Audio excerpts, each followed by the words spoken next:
Hello,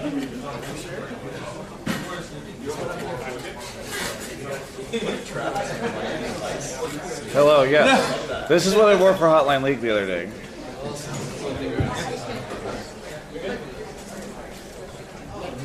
Alright, guys. Sorry for the lights. Yeah. Okay, first question.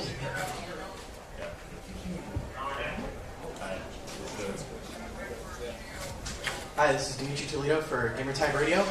So, for X-Smithy, in the first game we saw Camille banned. In the last two games we didn't see it picked or banned. Was it just maybe you guys weren't comfortable with it, flexing it, or was it just something that you weren't comfortable in the game plan for you guys? I think it was just like a big decision, or a team decision for us to not really care about it after game one. We were comfortable on like it's just how the state of the game went. Like we were comfortable in like picking or like banning any champion that we had difficulties with. It wasn't a game. So. Hi, this is Keen Lamb with LOL Esports. This question is for Doublelift. This is the third roster you've won an LCS championship with. What makes this roster separate and unique from the other two? I think this roster, this roster has a really great balance of players. Like, I think our team can play so many different styles. Like, we can play Scalper late game, but we also can do really creative, like jungle pathing, and play really aggressive early. And I think the best thing about playing on this team is everyone can make a play at any time. Like, I think all five of us, we can make crazy plays. You know, like Baron steals engages, flank TPs, or like Pobelter can just go in 1v5 on his ear. Like, I think everyone on this team has like an eye to make a play, but on my other teams, we didn't have like a perfect balance. So, yeah. This question is for Pobelter, Miles from Proving Grounds TV. Pope, in Game 2 you had an incredible 4-man Azir Shurima shuffle. Can you walk us through that sequence around the bear pit that resulted in that incredible advantage? Yeah, they were all stuck in the pit, and then I was like, well, I guess I can go in and ulti them in, let's try it out. And then I figured that most of them would probably just like flash over, because it was really telegraphed, but I'm not sure if they all didn't have flash or they were nervous or something, but I ended up just getting all of them, even Ezra who tried to flash over the wall. That one was kind of lucky, but yeah, just they were just clumps, so I went for it. This is Travis Gafford from my YouTube channel. Steve, this question's for you. I actually was thinking about this. In fact, Kelby and I were talking about it as the game was ending. It's hard to think of anybody else that's been involved in League of Legends esports that has waited this long for a win. I remember when you used to play, then you went to Curse, then you went to Team Liquid. Even the split, a lot of the other owners were teasing you and mocking you. And now you won. You're on the press conference at the end. So what is this all like for you? It's just incredibly rewarding. You know, life just has so many obstacles. It just throws shit at you all the time. And, you know, you just get knocked down over and over. And if it was like the LMQ match when we were 2-0 and we were about to go to Worlds and then that didn't happen. And, you know, it's just constant, like, things that happen that kind of deter you, and a lot of people saying like, hey, you guys can't do it, or even after we put this team together during the off season and then we struggled a little bit in the middle of the season, like we were getting so much like mockery, I guess, from the community and other owners saying like, you guys, you know, wasted the off season, or like doing things that you can't accomplish even though you spent a bunch of money, was kind of the meme.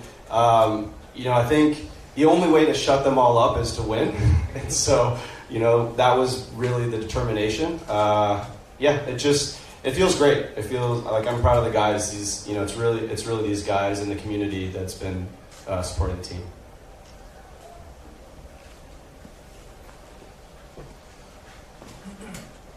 Miles from Proving Grounds again. This question's for Ole.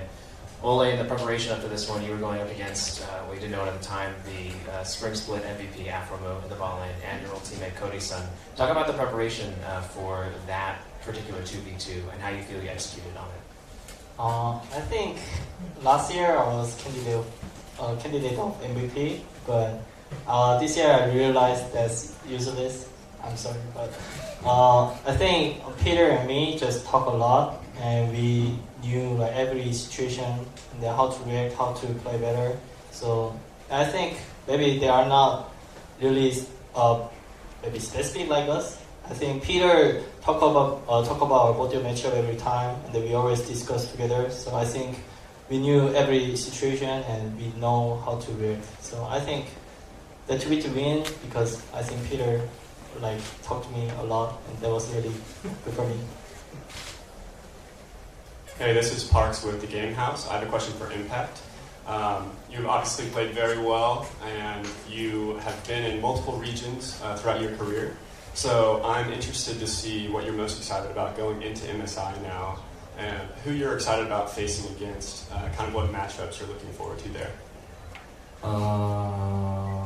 Kingdom maybe, but they're not finished HT now, so we don't know who coming. But our mid both can too, and I just want mid just good time later. But I think I need to play carry top too, and I can show if my carry top is not better because last game is our DKY is Camel, but we not practice too much the champion's side, so we just picking Maokai, that's why. But I kind of got bugged, but my mental is not doomed, so that I'm just keep communication and make plan, and yeah, I think we can just win, not just win, but we can challenge it with win, go MSI, and then we can show good play. Hi, Thomas Baker, also with the Game House. I wanted to ask Double Lift, what about Ole is different than supports in the past, and what kinds of things does he bring to your team that other teammates in the past haven't? Well, first he's Korean.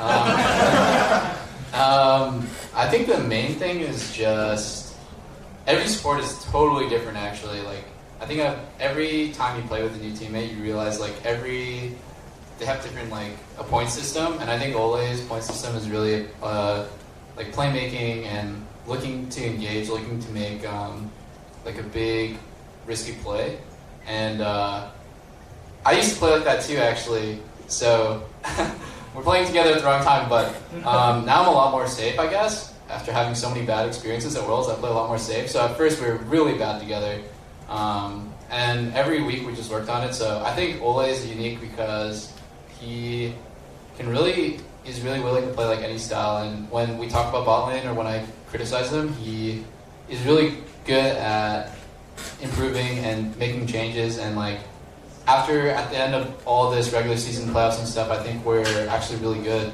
And it was like every day, every week, we were just talking about stuff, and he's making changes, I'm making changes. So I think that's what's really unique about him, is he's really like a balanced player, like he can play everything.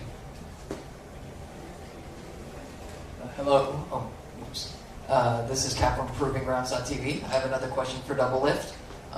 For this series, you were often juxtaposed next to Afromu, and I mean, even all these years later, you guys are still kind of put together. Do you think there's ever going to be a time where you guys are kind of thought of in your own right, or do you think he's always going to be the rush to your hour?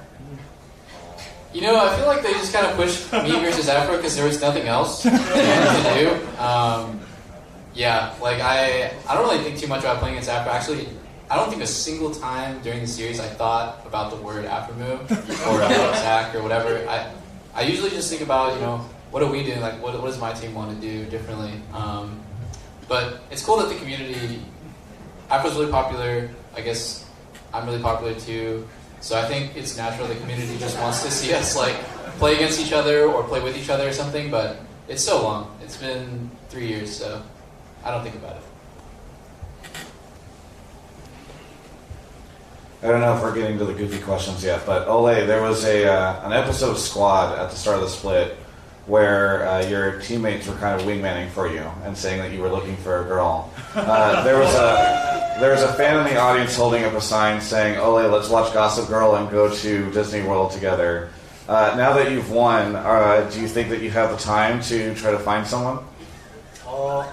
Actually, I got some DM. Honestly, I got some DMs. I mean, I don't know they're a real person, you know? Yeah. Like, I talked to my fans before on stream, like, they can be just mad. They can pretend like I can change my voice, like, hello? I can say that.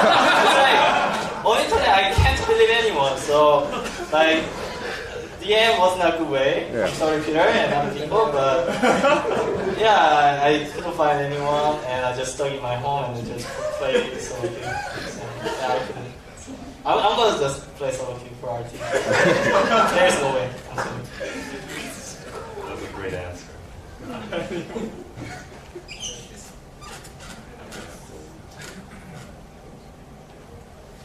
That's a man with his camera. Oh, wait.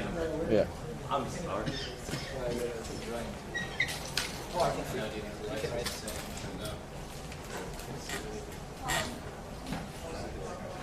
Shut it. Shout it. It's on. Hello? Oh, God. Okay, sorry. Hi, this is Julia Lee from the Rift Trail.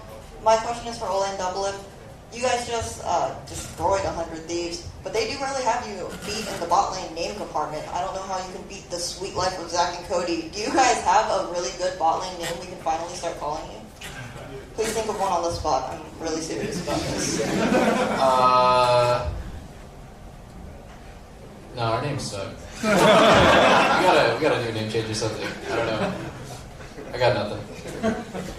I have no idea. I'm better at English.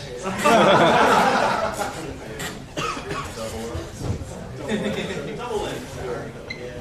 Double.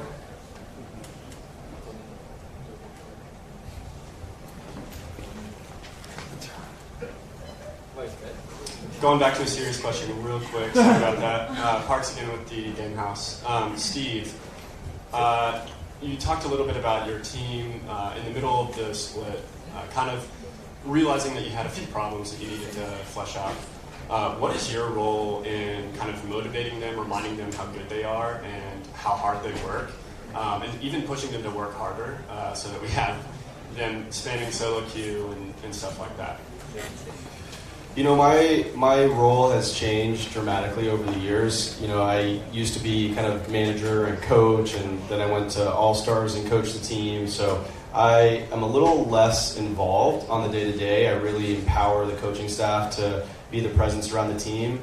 At times, I'll just show my support. You know, I'll hang out and watch scrims and offer advice where I can and try to make sure that they have all the resources they need to succeed, whether that's like a training facility or the best chef and cooking great food, or it's, you know, the right mental coach or the right, you know, manager, whatever it is. I want to make sure that they have everything they need so they can just focus on the game.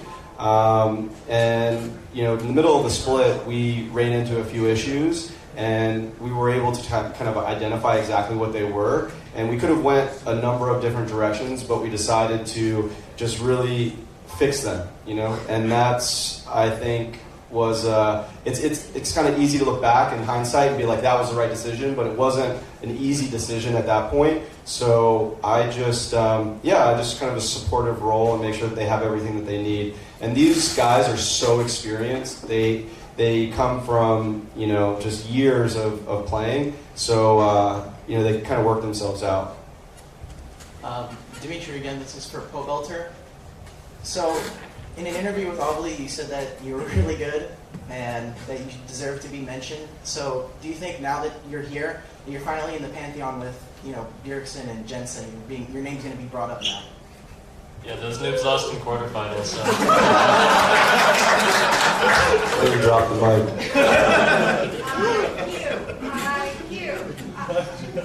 Alright, we're gonna do one more question. Hello, it's Cap from Proving Grounds once again. This one is for Steve. So you finally broke the curse. You're now in first place. How does it feel to be the fourth team flying a banner alongside everyone else?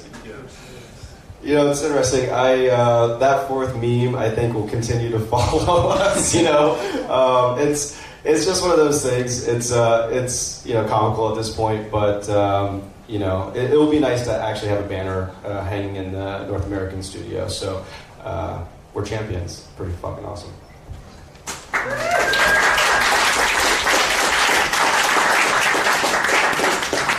All right, guys, we're going to take a couple of minutes to get some photos of these guys. Feel free to like get up and get a little bit closer. I'm going to grab this trophy. Hold on.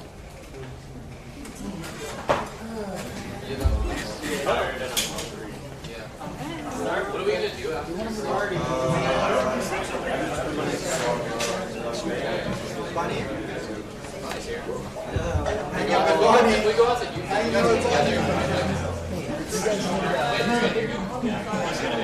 out with Dave. Alright, I think we had to take pictures. Broden, your ass just got in front of the stream. Broden, I don't want to get banned. Thanks everyone for watching. This has been the Team Liquid press conference.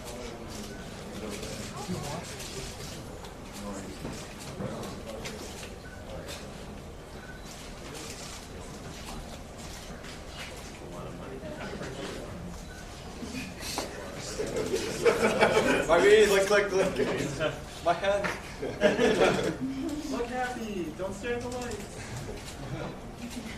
This is a workout. Also, thanks for everyone who subbed. All right, guys, a couple more minutes. Not minutes, a couple seconds.